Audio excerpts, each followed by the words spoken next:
Bismillahirrahmanirrahim. Wassihhatu asyamilatu lisihhatil ibadah. Wassihhatu adapun sihat atau sah ya. Istilah kita sah. Ini melanjutkan hukum wad yang nomor 4 ini ya. Setelah sabab syarat mane sekarang adalah sah. Wassihhatu asyamilatu lisihhatil ibadati wassihhati ghairiha. Sihah atau sah yang memuat sahnya ibadah dan sahnya selain ibadah min aqdin wa ghairihi. Selain ibadah itu dari akad dan selainnya. Muwafaqatul fi'li dzil wajhaini wuqu'an asyar'a fil ashah. Sah adalah olehnya pekerjaan itu mencocoki. Pekerjaan itu pun punya dua wajah atau dua sisi. Mencocoki dalam hal jatuhnya, mencocoki syariat menurut qaul ashah. Jadi sah itu adalah cocoknya pekerjaan yang mempunyai dua sisi, dua wajah, cocok dengan syariat, itu namanya sah. Wal wajhani muwafaqatu syar'i wa mukhalafatu. Dua wajah itu, dua sisi itu adalah muwafaqatu syar'i, cocok dengan syariat, wa mukhalafatuhu, dan bertentangan dengan syariat. Jadi dua sisi itu maksudnya kadang cocok dengan syariat kalau terpenuhi syarat rukunnya, kadang berbeda karena tidak terpenuhi syarat rukunnya, mukhalif li syariah. Ay al-fi'lu alladhi yaqa'u taratan muwafiqun li syar'i. Ini sudah ada penjelasannya. Maksudnya pekerjaan yang jatuh itu terkadang mencocoki kepada syariat. Wa taratan mukhalifan lahu ibadah. Dan terkadang berbeda dengan syarak. Baik itu ibadah kana kasolatin au ghairuha. Baik itu ibadah, pekerjaan itu seperti halnya sholat atau selain ibadah. Kabai'in sihhatuhu muwafaqatu asyar'a. Seperti halnya jual beli yang sahnya, kesahihannya jual beli itu adalah olehnya mencocoki syariat. Bi khilafi ma la yaqau illa muwafiqan lahu. Berbeda halnya ketika pekerjaan itu tidak jatuh kecuali mencocoki pada syariat. Pasti enggak bisa tidak, pasti cocok dengan syariat. Berbeda halnya dengan itu, dikecualikan berarti ya. Kama arifatillahi ta'ala, seperti halnya ma'rifat kepada Allah Ta'ala. Id law waqa'at mukhalifatan lahu aidon lakanal waqi'u jalan. Karena jika ma'rifatullah itu bertentangan dengan syarak, maka jatuhnya namanya bukan ma'rifat tetapi jahlan, jahil. Karena ma'rifat itu sesuai dengan syariat, kalau kebalikannya berarti kalau berbeda dengan syariat berarti ya enggak ma'rifat. La ma'rifatan, namanya bukan ma'rifat tapi jahlan. Fala yusamma al-muwafiqu lahu sahihan, maka tidak dinamakan dengan sahih yang seperti tadi yang hanya mencocoki dengan syariat. Fasihatul ibadati akhdan mimma dzikra muwafaqatul ibadati dzatil wajhaini wuqu'an asyar'a. Sahnya ibadah itu karena didasarkan atau diambil dari keterangan yang sudah lewat, itu olehnya ibadah mencocokinya ibadah yang punya dua sisi, dua wajah, mencocoki terhadap syariat. Wa ilam yaskut qada'uha, walaupun belum gugur qada'nya. Artinya yang dinamakan sah itu adalah mencocoki syariat, terpenuhi syarat rukunnya, walaupun belum gugur darinya adalah qada', walaupun seperti itu sudah dikatakan sah. Wa hadza mansubun lil mutakallimi, dan ini dinisbatkan kepada para ahli kalam, ulama ahli kalam. Wa qila sihhatuha sukutu qada'iha wa hadza mansubun lil fuqahi. Menurut satu pendapat, sahnya ibadah itu adalah gugurnya qada' ibadah itu, wa hadza mansubun lil fuqaha, dan ini dinisbatkan kepada fuqaha. Fama wafaqa minha asyar'a wa lam yuskitil qada'a. Adapun pekerjaan yang mencocoki syariat dari ibadah itu dan belum menggugurkan qada', contohnya kasolati man dzanna annahu mutatahhirun, seperti salatnya orang yang menyangka dia suci, summa tabayyana lahu hadatsuhu, kemudian jelas-jelas setelahnya dia berhadas saat itu. yusamma sahihan alal awal, maka dinamakan sahih menurut qaul awal yaitu mutakalimin karena dia masih wajib qada ya. Sudah dikatakan sah. Karena mutakalimin tidak menyaratkan qada. Nadhrun ila dzanil mukallaf karena melihat kepada dzanul mukallaf. Tunasani tidak dinamakan sahih menurut qaul sani. Nadhrun ila ma fi nafsil amri karena melihat nafsul amrinya. Nafsul amrinya itu apa? Nafsul amrinya adalah tabayyana hadatsuhu, hadisnya menjadi jelas. Dan ini adalah pendapat fuqaha karena sudah ma fi nafsil amri itu tidak menggugurkan qada, berarti belum bisa dikatakan sahih. Karena sahih menurut qaul kedua ini adalah sukutu qadaiha, sihahnya adalah sukutu qadaiha. Qala Ibnu Daqiqil Id, Imam Ibnu Daqiqil Id berkomentar, wa fi hadzal bina'i, dan di dalam bangunan atau dasaran ini ada nazarun, ada kajian ulang. Li'annahu in urida bimuwafaqatil amri al-amru al-asli falam yaskut. Karena jika yang dimaksud dengan muwafaqatul amri itu adalah amr asli, perintah yang asli, perkara yang asli, falam yaskut, maka belum gugur. Ketika belum gugur maka tidak mencocoki syariat. Ketika tidak mencocoki syariat maka belum gugur dari mukallaf, falam yaskut anil mukallaf, berarti masih wajib qada.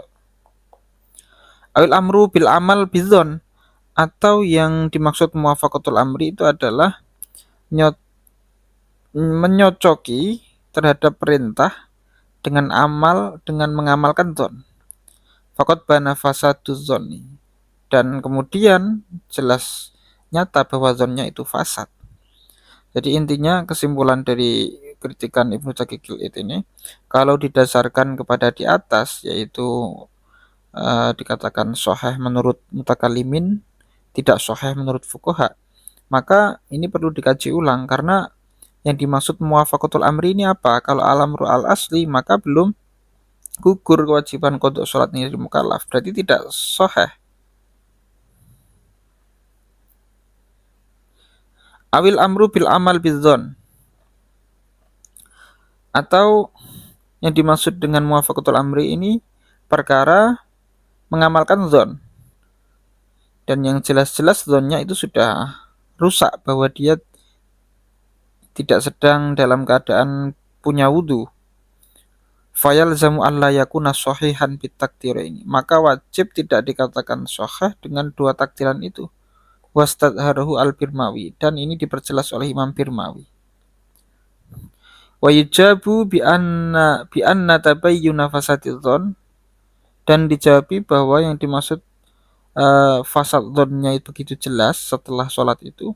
Wa in iqtada adam tasmiyati dzalika sahihan, walaupun konsekuensinya tidak bisa dinamakan sahih, pekerjaan itu ya, kerjaan sholat tadi dalam kasus di atas tidak bisa dinamakan sahih bin nadhari ila nafsil amri, karena melihat pada nafsil amrinya, la yamna'u tasmiyatahu sahihan. Wa yujabu khobarnya anna, ini adalah la yamna'u jumlah. Sesungguhnya itu tidak mencegah menamai pekerjaan itu dengan sahih bin nadhari ila dzon, karena melihat dzonnya. Saat dzonnya di awal sebelum sholat itu dia sudah terpenuhi syarat rukunnya, maka ya sudah dikatakan sahih, tidak berpengaruh hal di atas. Walis subuki wa ghairihi huna kalamun zakartu fil hasyati, dan bagi Imam Subuki dan selainnya dalam hal ini ada komentar, ada kalam, ada pembahasan yang saya sebutkan di dalam hasyahnya Syekh Zakaria Al-Ansari sendiri terhadap syarah Mahalli matan Jam'ul Jawami'. Wa bi sihhatil ibadati khabarun liqauli, lafaz sihhatil ibadah ini menjadi khobar bagi ucapanku ijza'uha, berarti ijza'uha ini mubtada. Wa bi sihhatil ibadati, dan dengan sahnya ibadah, ai ijza'uha, khobarnya bukan ini ya, oh iya ini betul. Wa bi sihhatil ibadati ijza'uha, yaitu mencukupinya ibadah, ai kifayatuha fi sukutit ta'abbud, yaitu cukup menggugurkan tuntutan, ai tolab bitolab. Wa ilam yuskitil qada'a fil ashih, walaupun belum menggugurkan qada secara sahih. Jadi ada istilahnya sukutul tolab, ada sukutul qada. Nah, konsekuensi dari ibadah yang sah ini adalah ijza. Artinya ijza itu cukup dengan sukutul tolab. Tolabnya di waktu itu sudah selesai, maka cukup. Meskipun masih wajib qada atau qadanya belum gugur ya. Itu menurut qaul sahih.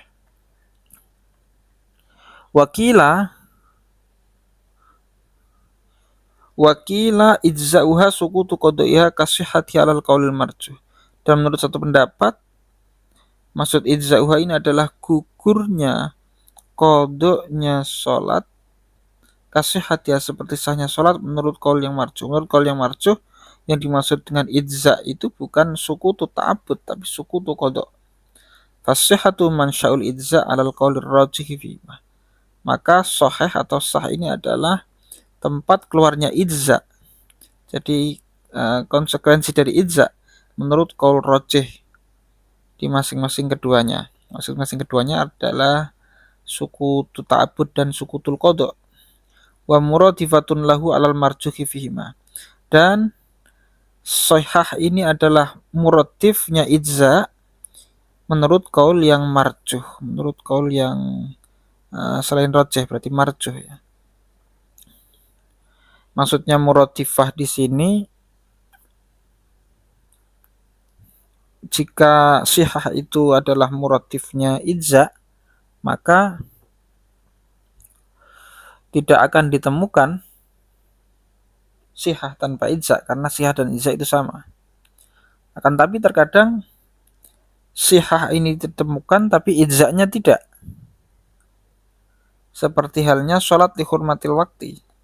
Sholat dihormatil waktu ini sudah bisa dikatakan sahih, tetapi belum sukutul tolab, sukutul qada ya, masih diwajibkan mengqadanya. Itu yang dimaksud muradifah. Wa bisihhati ghairiha, dan dengan sahnya selain ibadah. Pembahasan ini bukan, kalau tadi setelah membahas ibadah, sekarang membahas selain ibadah. Dan konsekuensi ya, dan dengan sahnya selain ibadah allati akhdan mimma marra, yaitu pembahasan masalah akad, muwafaqatu asyara, yaitu menyocoki syariat. Bukan.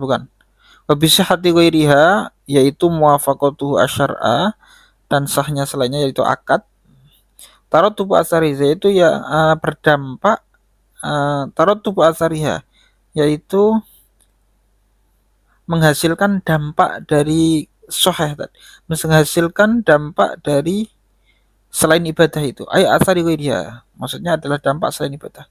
Wa huwa ma syuri'al ghairu lahu, yaitu sesuatu yang selainnya disyariatkan untuk itu. Seperti halnya halalnya menjalankan perkara di dalam jual beli. Jadi kalau dalam jual beli sudah dikatakan sahih, sudah statusnya adalah sah, diberikan status sah, maka dampaknya adalah boleh untuk intifa. Kalau sudah beli sepeda motor, maka sepeda motornya bisa dipakai. Wa tamattu'i fi nikahi, dan sudah boleh tamattu' fi nikah. Tamattu' itu bersenang-senang. Fasihhatu mansya'ut tarattub, maka sah ini adalah tempat munculnya tarattub, mansya'ut tarattub. Jadi tarattub atau dampaknya itu dari sihah ini.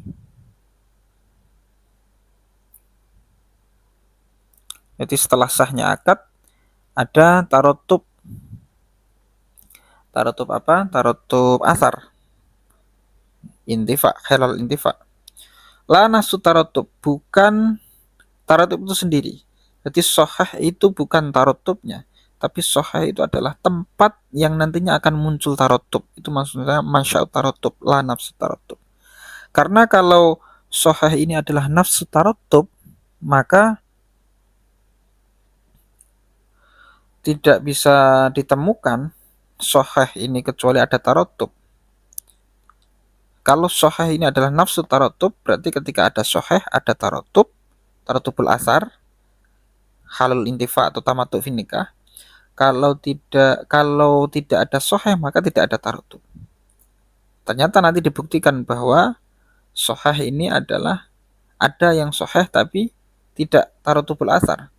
Kama za'amahu al-Amiti wa ghairuhu, seperti yang dipersangkakan oleh Imam Amiti dan selainnya. Bima'na annahu haitsuma wujida fa huwa nasyi'un anda. Dengan makna bahwa ketika sahih ini haitsuma wujida, ketika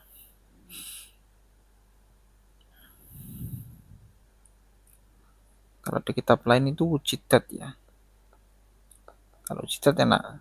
Ketika wujidat ya, ketika ditemukan sahih, sihah, maka taratub ini timbul dari sihah ini.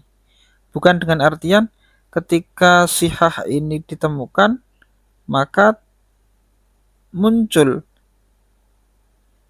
taratub darinya. Hatta yarida, sehingga didatangkan sebuah kemuskilan bahwa jual beli qablang qidail khiyar fa innahu sahihun walam yatarattab alaihi asaruhu. Jual beli sebelum habisnya masa khiyar yang 3 hari seumpamanya. Jual beli ada khiyarnya 3 hari, itu sahih, jual belinya sah. Dibawa pulang mau dapat 1 hari 2 hari, akan tapi tidak mendapatkan dampak. Artinya dampak itu tidak bisa halal intifa. Nah, ini otomatis membantah bahwa sihah itu bukan nafsu taratub, akan tapi mansya'ut taratub. Wa ta'biri bi ghairiha amu min ta'biri bil aqdi. Dan olehnya saya mengungkapkan dengan lafaz ghairiha bil ibadah dan bi ghairiha, ini lebih umum daripada kitab asal itu mengungkapkannya, yaitu dengan bil aqdi. Oke, itu sudah pembahasan ijza ya. Jadi intinya ijza itu kalau di ibadah maka sukutut ta'abbud, ada yang mengatakan sukutul qadha. Kalau ijza di dalam ghairiha selain ibadah itu adalah tarattubul athar. Dan ingat, sihah itu mansya'ut tarattub, bukan nafsu tarattub. Wa yahtassu al-ijza'u bil matlubi, dan ijza itu dikhususkan kepada matlub. Matlub itu yang dituntut. Hukumnya berarti pekerjaan yang dituntut. Min wajibin wa mandubin, dari perkara wajib atau perkara sunnah. La yatajawazuhuma ila ghairihima, tidak melewati selain wajib dan mandub. Min aktin wa ghairihi, dari akad dan selainnya. Fil asohi, menurut qaul asoh, wakila, menurut satu qil, yahtasu bil wajibi. Ijza ini hanya khusus dalam perkara wajib. La yatajawazu ila ghairihi, tidak sampai kepada yang lainnya. Minal mandub wa ghairihi, dari mandub dan selainnya. Wa man sa'ul khilafi, munculnya khilaf itu adalah dari khobarnya Ibnu Majah wa ghairi dan selainnya. Khobarnya itu arbaun la tudzi'u fil adhohi, 4 perkara yang tidak menyukupi di dalam penyembelihan, 4 hewan. Fastu'mila al-ijza'u fil udhiyah, maka digunakanlah lafaz al-ijza' di dalam udhiyah. Wahiyya mandubatun, udhiyah itu mandubah indana menurut kita madzhab Syafi'i. Wajibatun inda ghairina ka Abi Hanifah, dan udhiyah itu wajib menurut selain kita, yaitu Abu Hanifah. Jadi dalam penggunaan lafaz la tudzi'u, ini ijza, apakah ijza ini khusus perkara hal yang wajib atau juga sunnah, maka berbeda pendapat. Kalau yang ashah itu adalah mencakup matlub, yaitu wajib dan mandub, maka di sini ada contoh mandub ini, karena kurban itu sunnah menurut mazhab Syafi'i. Ada yang mengatakan bahwa ijza itu hanya di dalam hal perkara wajib. Nah, ini kurban dalam mazhab Syafi'i dihukumi wajib. Karena ijza itu hanya dalam wajib, maka la tudzi'u di sini mengindikasi bahwa udhiyah atau adhohi itu hukumnya juga wajib. Itu yang dimaksud wahiyya mandubatun indana wajibatun inda ghairina ka Abi Hanifah. Wallahu a'lam bishawab.